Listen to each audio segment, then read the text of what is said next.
Bir ağac idim, bir küleyle kökümü qopardı dünya. Yaxınlarımı, əzizlərim aldı, apardı dünya.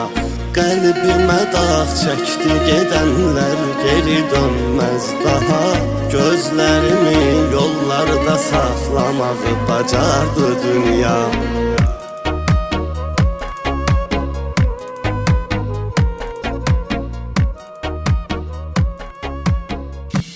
Bir ağac idim, bir küleyle kökümü qopardı dünya. Yaxınlarımı, əzizlərim aldı, apardı dünya. Qəlbimə dağ çəkdi gedənlər, geri dönməz daha.